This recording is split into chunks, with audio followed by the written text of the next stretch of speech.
Xin chào tất cả các bạn. Thì ở những video trước mình đã hướng dẫn các bạn cách sửa chiếc áo khoác bị hỏng khóa. Thì cái khóa đấy được làm bằng sắt. Thì có một số bạn comment bình luận rằng là cái áo khoác là đường ray làm bằng nhựa thì có sửa được hay không. Thì hôm nay mình sẽ làm video để hướng dẫn các bạn cách để sửa cái áo khoác làm bằng nhựa. Tức là cái khóa của nó được làm bằng nhựa đấy các bạn. Thì cái áo khoác nó được làm bằng nhựa thì cấu tạo cái đường ray thì nó cũng giống như là cái đường ray của áo khoác được làm đường ray bằng sắt thôi các bạn. Đấy, thì trong quá trình sử dụng đều nó bị một cái mắc căn bệnh, đó chính là bị tuột khóa. Thì khi các bạn cài cái khóa vào, các bạn kéo xuống này, đấy thì các bạn thấy nó sẽ bị tuột, và có khi nó sẽ được ăn khớp, mà có khi nó không được ăn khớp. Nói chung là nó bị chập chờn đấy các bạn. Đấy, như mình đang kéo ở đây cho các bạn xem.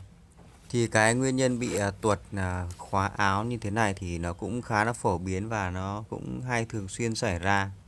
Thì trong quá trình các bạn sử dụng thì các bạn sẽ để ý ở đây thì cái đường mép của cái đường tàu này, gọi là cái đường để khóa đi, gọi là cái chìa khóa đi, thì các bạn thấy nó luôn luôn bị hở ra. Đấy, trong quá trình sử dụng thì các bạn sẽ sử dụng cái kìm và các bạn sẽ bóp nhẹ nhàng để cho cái mép khóa đường ray này nó sẽ ăn khớp vào một chút, tức là để cho nó khép vào một chút đấy các bạn.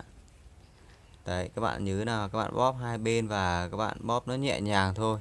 Nếu nhà bạn nào không có kìm thì các bạn có thể sử dụng miệng, các bạn hơi cắn nhẹ một chút cũng được, nhưng mà nó hơi mất vệ sinh một chút. Đấy, thì mình sử dụng kìm mình hướng dẫn cho các bạn thôi. Còn nếu nhà bạn nào không có thì sử dụng miệng cũng được, nhưng mà mỗi tội hơi mất vệ sinh. Đấy, thì sau khi các bạn đã bóp khít hai cái mép này lại thì các bạn nắp lại cái đường ray chìa khóa và các bạn kéo xuống thì cái đường ray nhựa này nó đã được ăn khớp này. Đấy, cách sửa này thì nó cũng giống như ở video trước thôi, nó chỉ khác nhau là một cái đường ray được làm bằng nhựa và một cái đường ray được làm bằng sắt thôi các bạn.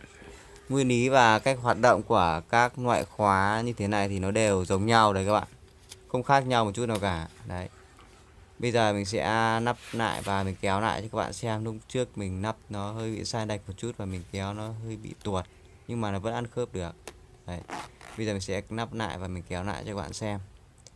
Đấy, sau khi các bạn đã bóp được hai cái mép đấy vào thì các bạn kéo cái khóa này thì hoàn toàn nó đã ăn khớp được bình thường. Nếu mà cái chìa khóa của các bạn mà các bạn nhìn thấy lâu ngày nó cảm giác nó đòi bị mục với các bạn, thì các bạn sẽ kiếm một cái chìa khóa khác từ một cái áo khoác khác mà nó bị hỏng đường ray ấy, thì các bạn thấy cái chìa khóa đấy nó giống nhau thì các bạn có thể lấy và thay thế mẫu vào cũng được. Đấy, nói chung là nó cũng khá là đơn giản thôi các bạn. Với cách này thì các bạn không chỉ sửa những cái khóa áo mà có đường ray bằng nhựa sợi cước, mà các bạn có thể sửa được những cái áo khoác mà có đường ray sợi nhựa mà hạt nhựa nó to như thế này. Và cái hạt nhựa đường răng này nó bị thô ấy các bạn, thì các bạn hoàn toàn có thể áp dụng cách này để sửa chữa, nó cũng khá là đơn giản. Đấy, mình hy vọng với video này sẽ giúp ích bạn trong cuộc sống khi gặp khó khăn. Các bạn thấy video mình hay thì like và chia sẻ cho bạn bè, và đừng quên nhấn nút subscribe đăng ký kênh ủng hộ mình nhé. Xin chào và hẹn gặp lại. Bye bye.